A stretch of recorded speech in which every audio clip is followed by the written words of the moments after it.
Firstly, we discuss about the properties of phosphagene. There are two types of properties which we will discuss here.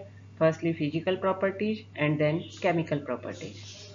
In physical properties, here are some properties which we can discuss. These polymers exhibit highly elasticity and can be stressed many times reversibly. They are also called as inorganic polymers. इसको हम inorganic rubber के रूप में भी use करते हैं. इनमें elasticity बहुत अच्छे से पाई जाती है.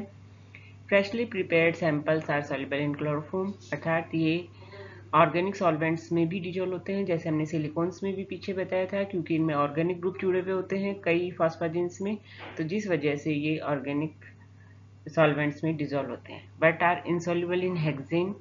However when the solution is allowed standing, they slowly form gel due to cross linking. Their storage in the absence of air does not cause any change in their elastic properties. However, in the presence of moisture, the polymer become brittle due to formation of oxygen bridge between chains. अर्थात air की absence में यदि हम इनको store करते हैं तो इनकी इलास्टिक प्रॉपर्टी पे कोई चेंज नहीं आता है, लेकिन मॉइस्चर की प्रेजेंस में यहाँ पर ऑक्सीजन ब्रिज बन जाते हैं, जिसकी वजह से इनकी इलास्टिसिटी डिस्टर्ब होती है. यदि हम इनको हीट करते हैं, this is the trimer derivative, tetramer derivative, इनको हीट करने पर they may be polymerise to elastic product of high molecular weight and on heating the product get depolymerized. उसको अगर हम पॉलीमराइज प्रोडक्ट को हीट करते हैं तो वो वापस डीपॉलीमराइज हो जाता है. And these compounds are somewhat irritating and toxic in nature. इनमें टॉक्सिक नेचर भी पाया जाता है. So these were the physical properties of these compounds, and now we will discuss some chemical properties also. First one is nucleophilic substitution at phosphorus. जैसा कि हम organic chemistry में भी पढ़ते हैं, इनऑर्गेनिक में भी पढ़ते हैं, substitution reaction in which one group is substituted by the another group. और जब कोई न्यूक्लियोफाइल अटैक करता है तो उसको हम न्यूक्लियोफिलिक सब्स्टिट्यूशन के अंतर्गत कंसीडर करते हैं. Nature of phosphorus halogen bond, जैसा कि हम ये जानते हैं, ये हमारा एक फॉस्फोजिन कंपाउंड है. इसमें फॉस्फोरस नाइट्रोजन से जुड़ा हुआ होता है, देन फॉस्फोरस हैलोजन के साथ भी जुड़ा होता है. So the nature of phosphorus halogen bond is such that a nucleophilic substitution on phosphorus provides one of the easiest route to organophosphagenes using hexachlorocyclotriphosphagene as starting material. Hexachlorophospagenes react radially with alkali metal alkoxides and amides. अर्थात इसमें nucleophilic substitution के द्वारा हम इसको ऑर्गेनोफॉस्फेजेंस में भी convert कर सकते हैं. जो इसका मोस्ट अबंडेंट डेरिवेटिव है वह क्लोरो डेरिवेटिव है, जो हम यहाँ पे पढ़ रहे हैं. This one is hexachlorocyclotriphosphazene, this compound is known as. और जब इसकी हम एल्कोक्साइड या एमाइड के साथ रिएक्शन कराएंगे तो हैलोजन ग्रुप एल्किल ग्रुप के द्वारा रिप्लेस हो एल्कोक्साइड ग्रुप के द्वारा रिप्लेस हो जाएंगे और ऑर्गेनोफॉस्फेजीन में कन्वर्ट हो जाएगा. तो this one is an nucleophilic group, alkoxide group, and this is phosphazene. तो ये एल्कोक्साइड ग्रुप इसके फास्फोरस पे अटैक करेगा. SN2 अर्थात nucleophilic bimolecular nucleophilic substitution reaction होगी, फास्फोरस पे हो रहा है. यहाँ पे क्या होता है, फास्फोरस पे ये न्यूक्लियोफाइल बॉन्ड बनाना स्टार्ट करता है. यहाँ पे पहले से मौजूद क्लोराइड आयन बॉन्ड इससे डिटैच होना स्टार्ट हो जाता है. फाइनली क्लोराइड आयन रिमूव हो जाएगा और एल्कोक्साइड आयन यहाँ पर जुड़ जाएगा. तो क्लोराइड आयन का सब्स्टिट्यूशन एल्कोक्साइड आयन के द्वारा हो जाता है, इसलिए इसको हम न्यूक्लियोफिलिक सब्स्टिट्यूशन के अंतर्गत स्टडी करते हैं. The nucleophilic polysubstitution of chloride by alkoxide proceeds via displacement of chloride at separate phosphorus center. जब हम इसको स्टेप बाय स्टेप इस रिएक्शन को करते जाते हैं, in excess of alkoxide ion step by step chloride ion replace होते जाएंगे. पहले वन फास्फोरस के दोनों क्लोरीन रिप्लेस होंगे, देन सेकंड फास्फोरस के. इस तरह से फाइनली सारे क्लोराइड आयन यहाँ से डिस्प्लेस हो जाएंगे, एल्कोक्साइड आयन जुड़ जाएगा. जैसे ये हमने NpCl2-3, ये इसी कंपाउंड को हम, ये इसका स्ट्रक्चरल फॉर्मूला है, ये इसका मॉलिकुलर फॉर्मूला है, इसके रूप में यदि हम इसको लिखते हैं और इसकी रिएक्शन कराते हैं सोडियम एल्कोक्साइड से, तो पहले एक alkoxide group replace alkoxide group chloride को रिप्लेस कर देता है, हमारे पास डेरिवेटिव बनेगा NpClOr का thrice plus 3NaCl। Then further यदि हम इसकी अधिकता में रिएक्शन कराएं एक्सेस ऑफ एल्कोक्साइड, तो all the chloride will be remove by alkoxide ion and this is the final product. अगर जनरल वे में हम इस रिएक्शन को देखें तो this is phosphazene molecule and nucleophile जब इस पर अटैक करेगा फॉस्फोरस मॉलिक्यूल पे क्लोराइड रिमूव हो जाएगा और क्लोराइड की जगह पे न्यूक्लियोफाइल अटैच हो जाएगा और आगे से आगे रिएक्शन होती जाएगी। The observed regioselectivity is due to combined steric effect and oxygen lone pair pi back donation which deactivate already substituted phosphorus atom। हमने बताया कि पहले एक फास्फोरस का एक क्लोराइड रिप्लेस होता है, तो सभी फास्फोरस के एक क्लोराइड रिप्लेस होंगे, देन उस फास्फोरस का सेकंड क्लोराइड रिप्लेस होता है।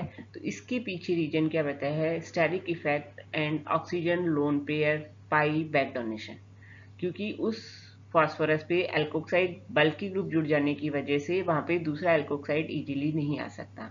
तो पहले सेकंड नंबर का एल्कोक्साइड सेकंड फास्फोरस पे अटैक करेगा, देन जब सभी फास्फोरस पे एक एल्कोक्साइड जुड़ जाते हैं उसके बाद में फर्स्ट फास्फोरस पे वापस सेकंड एल्कोक्साइड अटैक करता है। तो ये इसका रीजन है रिजियोसेलेक्टिविटी का, कि ऑक्सीजन का lone pair pi back donation and steric effect of the alkoxide group. Halocyclotriphosphagen react with a wide variety of alkoxide, aryl oxide and mercaptide to give organo-substituted derivatives। यदि हम इसकी एल्कोक्साइड के साथ reaction कराएं, मर्केप्टाइड के साथ reaction कराएं या एरिल ऑक्साइड के साथ रिएक्शन कराते हैं तो ऑर्गेनो सब्स्टिट्यूटेड डेरिवेटिव्स हमें मिलते हैं। इसी के साथ ही सब्स्टिट्यूशन रिएक्शन में हम अमोनोलाइसिस भी देख सकते हैं। When they react with ammonia, primary और secondary amine halogen atoms are replaced and various derivative containing halogen as well as NH2, NHR और NR2 ग्रुप्स आर ऑब्टेन्ड। तो जब इस फॉस्फाजीन कंपाउंड की हेक्साक्लोरो ट्राइफॉस्फाजीन कंपाउंड जो है उसके हम अमोनिया के साथ रिएक्शन कराएंगे तो ये क्लोराइड ग्रुप एमिनो ग्रुप के द्वारा रिप्लेस हो जाते हैं। यदि हम RNH2 के साथ रिएक्शन कराएंगे तो NHR के द्वारा रिप्लेस हो जाएंगे। इस तरह से रेस्पेक्टिव प्रोडक्ट हमें यहाँ पर मिलता है। These are the some substitution reaction which may occur due to nucleophilic substitution. The chlorine atom in phosphonitrile chloride is very reactive and it can be easily replaced by monovalent group like fluoride, bromide, hydroxide, OR, alkoxide, mercaptide, SR, SCN, NS2, NR2, etc. And these one the examples. यदि हम फॉस्फाजीन की H2 के साथ reaction कराएंगे तो OH chlorine को replace करता है। सोडियम एल्कोक्साइड मेथॉक्साइड के साथ हमने रिएक्शन कराई तो मेथॉक्साइड रिप्लेस करेगा क्लोराइड को। इसी तरह से C5H10N के साथ हम रिएक्शन कराते हैं पेरिडीन के साथ में तो C5H10 ग्रुप क्लोरीन को रिप्लेस करता है। यदि हम ग्रिग्नार्ड रिएजेंट के साथ कराते हैं तो यहाँ पे फिनाइल ग्रुप इसके साथ अटैच हो जाता है। तो ये कुछ सब्स्टिट्यूशन रिएक्शंस हैं जो इसके न्यूक्लियोफिलिक सब्स्टिट्यूशन बिहेवियर को रिप्रेजेंट करती हैं। नेक्स्ट है रिंग ओपनिंग पॉलीमराइजेशन। ये भी एक इन कंपाउंड्स की इम्पोर्टेंट रिएक्शन है कि मेनली हमने पढ़ा था जो फॉस्फाजीन से साइक्लिक और लीनियर दोनों टाइप के पॉलीमर बनाते हैं, लेकिन साइक्लिक पॉलीमर ज़्यादा देखने में पाए जाते हैं और भी ज़्यादा स्टेबल होते हैं। व्हेन हीटिंग हेक्साक्लोरोसाइक्लोट्राइफॉस्फाजीन, जब हम इसको हीट करते हैं polymerise to a linear type high polymer when heated at 230 to 300 degree Celsius. यदि हम 230 से 300 डिग्री सेल्सियस पे हेक्साक्लोरोसाइक्लोट्राइफॉस्फाजीन को गर्म करेंगे तो वो लीनियर पॉलीमर में कन्वर्ट हो जाता है। जो टेट्रामर है this one is the trimer of phosphazene, और यदि इसका टेट्रामर डेरिवेटिव हम लेते हैं जिसका नाम है ऑक्टाक्लोरोसाइक्लोटेट्राफॉस्फाजीन, ये भी पॉलीमराइज हो सकते हैं लेकिन थोड़ा सा स्लो या अधिक टेम्परेचर पे होते हैं।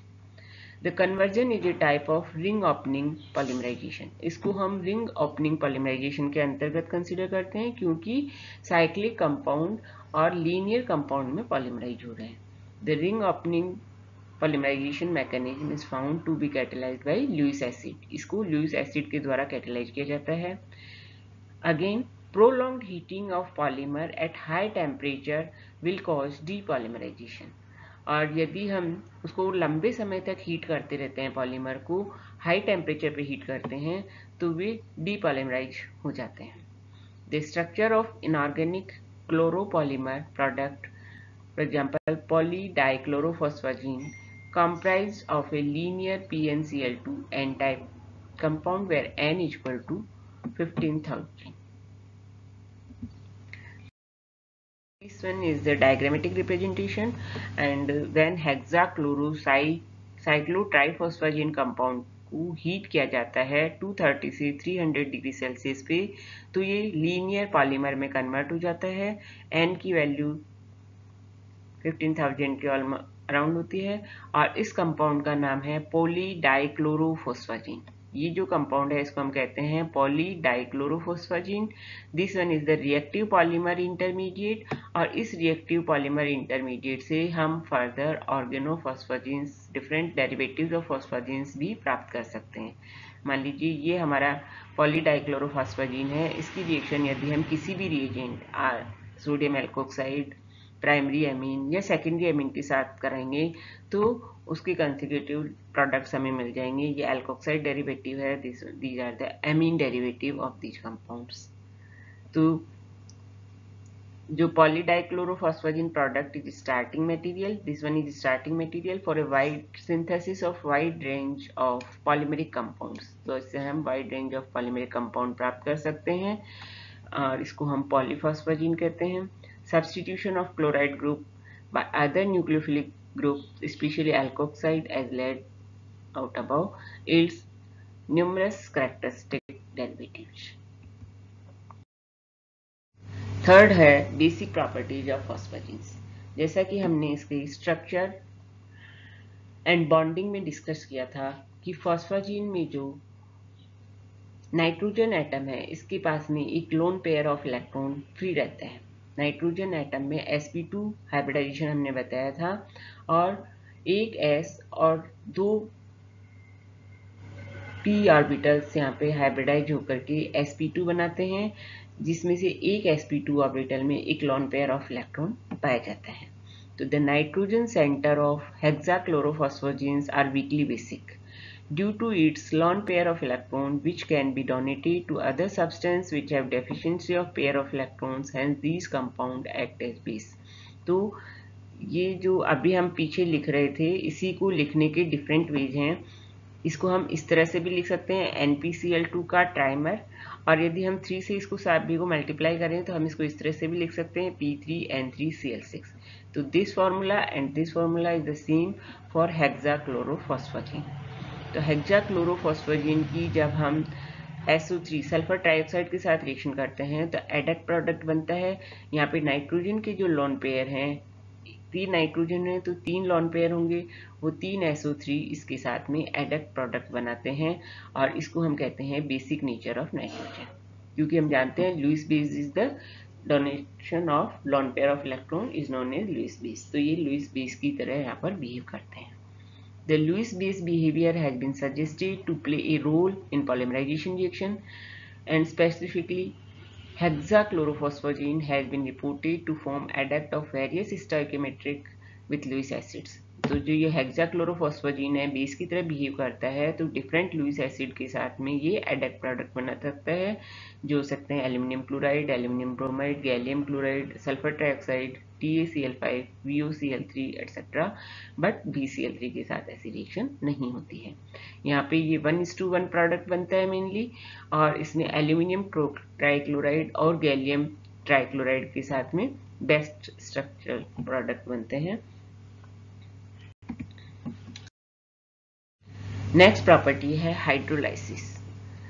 हाइड्रोलाइसिस मतलब replacement of chloride with OH group when we treat phosphazene with water, तो क्लोरीन ग्रुप हाइड्रोक्सिल ग्रुप के द्वारा रिप्लेस हो जाता है. इस रिएक्शन को हम हाइड्रोलाइसिस कहते हैं.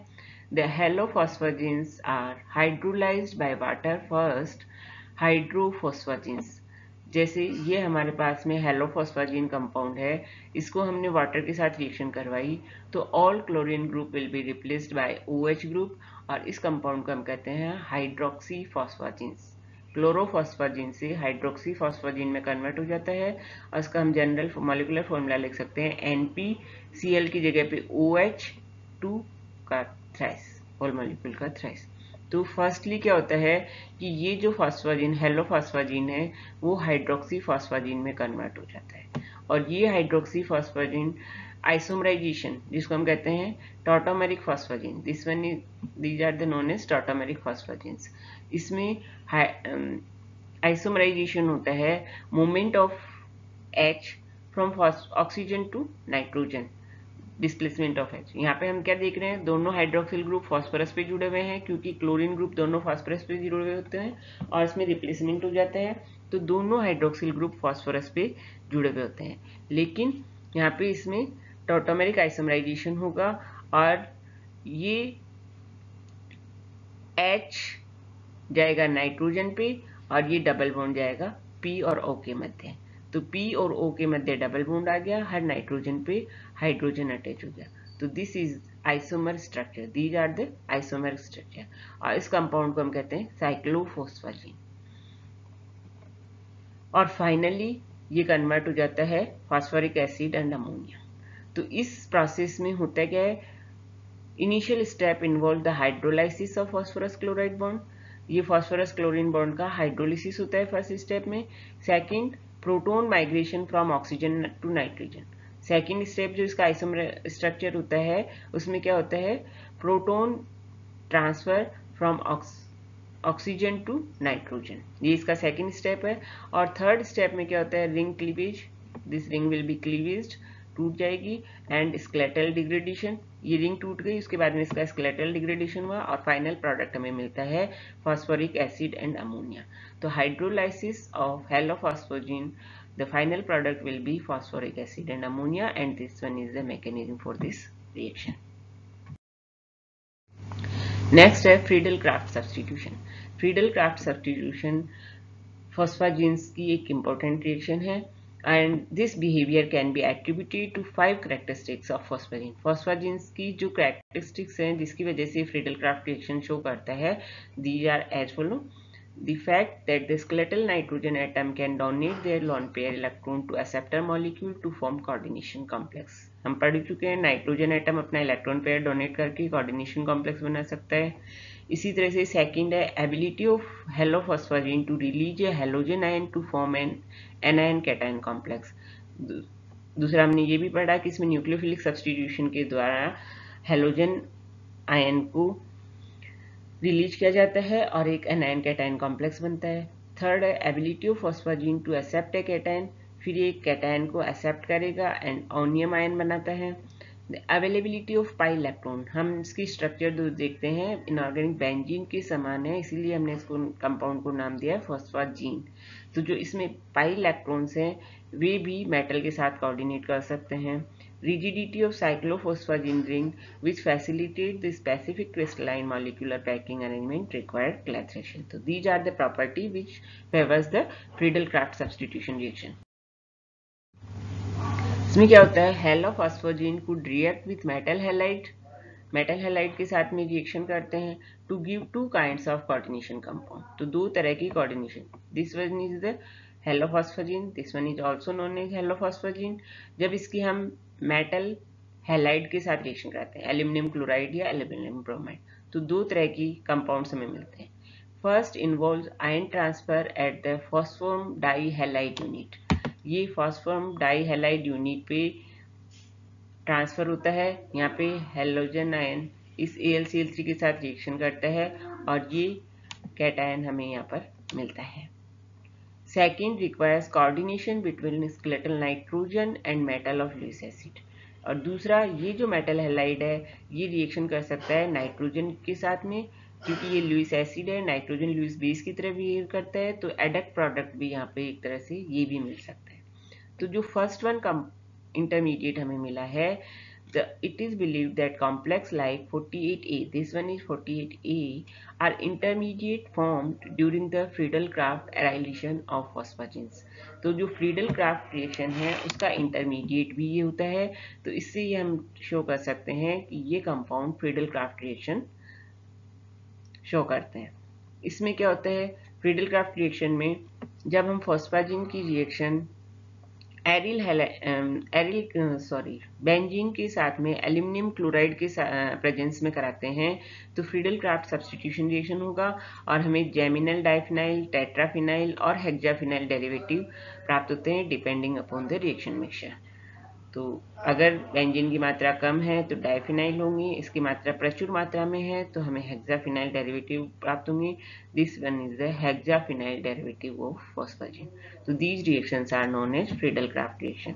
In these reactions, in presence of aluminum chloride, benzene की रिएक्शन जब हम हेलोफॉस्फाजिन्स के साथ कराते हैं तो ये फिनाइल डेरिवेटिव में कन्वर्ट हो जाते हैं।